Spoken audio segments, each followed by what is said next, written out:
Hello, Oggies worldwide.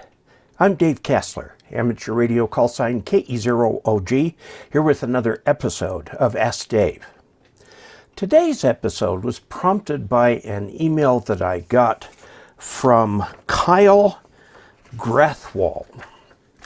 And Kyle is 58 years old. He's studying for his technician license, and he's complimentary about my material out there. Now, he asks an interesting question, and I want to poke into this just a little bit because I think that there are some underlying misconceptions that will go away with time as he understands more about ham radio. He says, my question is, if money were no object, what is the best radio and antenna setup that I can buy? I need the ability to talk to my kids who live about 150 miles away, and I would also like to have the ability to communicate globally. I want something standalone. In other words, no data or internet dependability, meaning no dependence on the internet. So basically, I have the money to spend, would like to put up the best multi-purpose antenna, and have a very powerful rig. Now, I want to address the key misconception here, and I've put some charts together to do this, and then I try to answer his question directly. And this may be a little different from what you expect. You don't need the best radio in the world or the most expensive or the highest power to do what he has to do. You can communicate worldwide with the reference station, an ordinary station, and people have done it with QRP. And I just want to talk about a couple concepts here. So let's take a look at those. First of all, I'd like to talk about the concept of best case versus worst case. And this is a fundamental difference between commercial telecom, which must get through even in the worst case, and amateur radio, which is ready to jump on any best case opening that comes up. So commercial telecom, I'm talking about like your phone company or stuff the military does and so on, they want to get through regardless of the circumstances. Outages in commercial telecom are very rare and are considered emergencies. For example, Google went down here, several days ago for about an hour, and the whole world noticed because it was just impossible to get in. Google wants to be up 100% of the time. Facebook wants to be up 100% of the time. We all want our internet connections to be up 100% of the time. We expect it. When we get on the internet, we expect that it will be there. Amateur radio is very different. And I think this is one of the key differences between the professional communicators and the amateur communicators. The professional communicators are going to dive in, spend all the money required to, lay cable or put an undersea cable in or put up a satellite or something like that. Whereas amateur radio, we're looking for the best case. We're very interested in those times when propagation is unusual and opens up to some far part of the earth, and it only happens for a while. And we want to get through when conditions are just right. We're looking for best case communications. We jump on propagation openings and have fun. We don't know who we will talk with in advance unless we're stalking a de-expedition or something. Even those we have to wait for the time, when the time is right, that we can get into those. Now, amateur radio is not after reliable point-to-point communications. Commercial communications are generally point-to-point. They keep a channel open from A to B. Back in the 30s, they would have, even the 40s and 50s, they would have very, very large HF communications facilities on the shore. They would do geographic redundancy, all kinds of things to keep a line open. They would use cables, very large antennas like rhombics and so on, big transmitters with, 100,000 watts or something like that, 50,000 watts. Or they'd put up satellites, which the early satellites like the Intelsat and the Marisat and so on all require larger antennas. Amateur is not point to point. It's point to, some other point. We usually don't know just exactly who we're going to get on the other line. You cannot get on the air and say, I want to talk to my grandfather in Cincinnati. He's a ham. Can you talk to him? Well, maybe. If he's on the air, if he's expecting me, if we've agreed upon a frequency, and even then it may not work. Okay, amateur radio on HF is subject to the vagaries of the ionosphere, including blackouts. And as the sun gets more active, we're just coming off the bottom of the solar cycle here and starting the new cycle. And as the sun is more active, there will be more ionospheric blackouts. It just goes with the territory. Now, usually the bands are open to somewhere. Different bands to different places and so on. 20 might be open to the Midwest and 40's open to California or something like that, But we don't know in advance where that's going to be. Now, antenna height and amplifier power can help find someone. Now, I know a lot of people have talked to me saying I can hear people, but they don't hear me. That is a classic case where you might want to look at an amplifier. It just helps you find the people you can hear.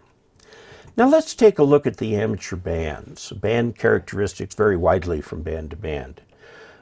The 160 meters, which is in sort of a green box there, is a medium frequency band. It's poor during the day, and in the summertime, it's often open winter evenings, sometimes worldwide.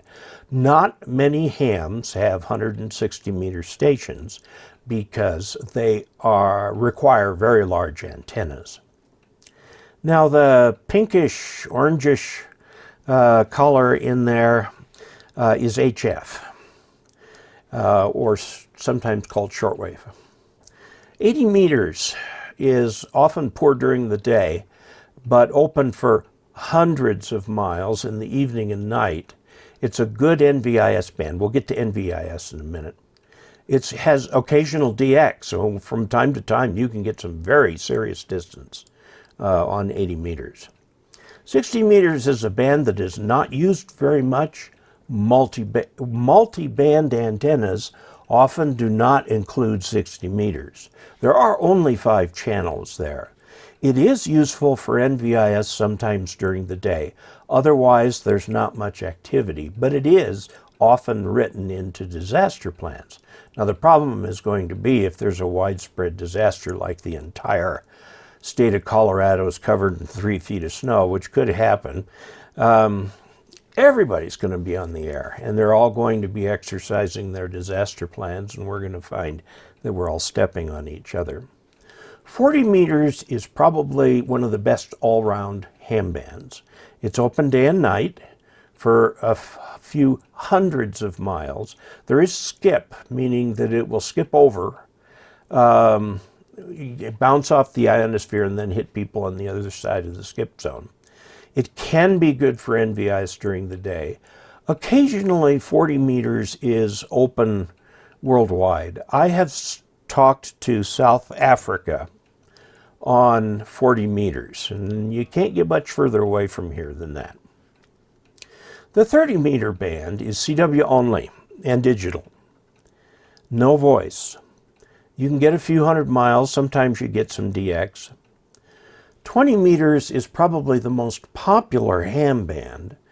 During the day, it's often open thousands of miles, and with the sunspot number coming up, it will be open later and later into the evening. 17 and 15 are daytime bands, but they will really start to perform in the upcoming solar cycle. During one of the previous solar cycle peaks, I remember sitting in my house in the Denver area and talking to Soviet Russia on the Asiatic Russia on the far side of the Urals, and then European Russia, and then through Poland and so on, all on 15 meters. I mean, it was just amazing. The bands were open. 12 and 10 are also bands that are open in the daytime. They're often good for what's called gray line, which is a mode of propagation. And with the sunspot cycle coming up, they will be phenomenal worldwide bands in a couple years. Now we move into the bluish here, and these are your VHF/UHF bands. These are usually used for local communications. 6 meters can go worldwide. It's called the magic band because from time to time, unpredictably, it does magic, and you can speak very long distances. 2 meters is really full of repeaters. It is mostly a line of sight, remembering that the line of sight on 2 meters is slightly longer than line of sight visibly, because the radio horizon is a little bit further away from the visual horizon. It can be used for meteor scatter and moon bounce. Meteor scatter is hit and miss. Moon bounce requires some real dedication. It's also used as part of satellite uplinks and so on. There are occasional long openings of several hundred miles, but they are rare. I've participated in one. I remember standing on the dock in Biloxi, Mississippi, and speaking to somebody standing on the dock in Tampa with a handheld radio. It was phenomenal. 1.25 meters, or the 222 megahertz band, is not used much. It's mostly line of sight. The Chinese are starting to make some equipment for it, so we'll start seeing a little more activity. 7/10 of a meter, or 70 centimeters, is mostly line of sight and repeaters. It's also used for satellite work. And then, of course, there are the microwave bands, which are line of sight. So what is most reliable over the 150 miles that Kyle is interested in? First of all, let me point out it is an awkward distance. It is often in the skip zone for bands like 40 meters, 20 meters, and so on. It's at the very edge of VHF line of sight. If each station has a beam pointed at the other, and the beam has some altitude, 20 or 30 feet up in the air, you may actually get pretty good communications at that distance. Now, another approach that's very different from that is NVIS on 80, 60, and 40 can do pretty well. One thing that I want you to remember is that in an emergency, everyone else will want to use the airwaves at the same time. How do you avoid that? Planning, practice, exercises, perseverance. This is a thumbnail for a video I did on NVIS. It was Ask Dave number 231, and it's on YouTube. NVIS, you'll note, it bounces off the ionosphere. So-called near vertical incidence skywave actually can be up to like 45 degrees or something like that. And what you have here is the ability to communicate over mountains, obstructions, things like that. NVIS will go out to about 500 miles. It's sort of a usable day and night on lower frequencies like 80 meters at night, on higher frequencies like 40 meters in the day, sometimes 60 rather than 40. NVIS tends to be really good on one band in general at a time, although you might find it on different bands. So you'd have to say, you know, on the hour, check 80 meters, 10 minutes after the hour, check 40 meters, something like that to get this sort of propagation. which would definitely work over a 150-mile distance. But it is dependent on the ionosphere, and if the ionosphere goes into radio blackout, then you may not be able to get communications for a couple days. Now, he asked for a station recommendation. I'm not going to recommend the most expensive stuff possible, which would be a flex radio and one of the SteppIR beams on a 100-foot tower and all of that. I'm just not sure that that would give you anything over and above the reference transceiver, which is what I recommend to those new to amateur radio who get their general license. The reference transceiver is an ICOM 7300. It's about $1,100. It's a 100-watt radio, even though hams are allowed 1,500 watts. 100 watts is plenty for this kind of casual communications. Generally, either the band is open or it isn't. The time that you want the high power is when you are competing with somebody for the band, like you're trying to get into a DX station or the DXpedition, or you're contesting or something like that. The high power is very tempting. The antenna suggestion, you need something that's good for NVIS. It means horizontal and fairly low to the ground. The myantennas.com NFED half-wave 75-10 set up in an inverted V with the apex about 20 feet will be a great NVIS antenna. You can go to www.dcastler.com/reference for more details on this. The bottom line is you don't need a big expensive station to do this. And if you're going to do it with VHF, you would want an external antenna. You'd want a mobile radio. ICOM, Kenwood, and Yaesu all make great ones. The Chinese, like Anytone, make great ones. That 50 watts to an antenna that's up about 20 or 30 feet. A 4-element beam like from Diamond or somebody like that would be just fine. Now, a few words of advice. Yes, get a ham license, tech or general. General if you want to use HF. Tech for the VHF bands. Yes, set up a station. Yes, make sure it's very nice. But use it. Lots. Use it lots. Don't just think that because you have a ham radio handheld in your tote bag that you're going to know what to do with it. If you turn on a VHF handheld, most of the time you will hear nothing. That's all there is. And you need to know where to go to look for activity, what frequencies and so on. The best way to do that is to join a local club. You can find a list of local clubs at the arrl.org website, and I strongly recommend that you become a member of the American Radio Relay League yourself. That way you get QST and you get all of the services that the ARRL can provide. If you're interested in emergency communications, don't reinvent the wheel. Become involved in your local amateur radio emergency service or radio amateur civil emergency service group. Usually it's one or the other, sometimes both do the same thing together. And then there are some courses you need to take online from FEMA, which are free, I think.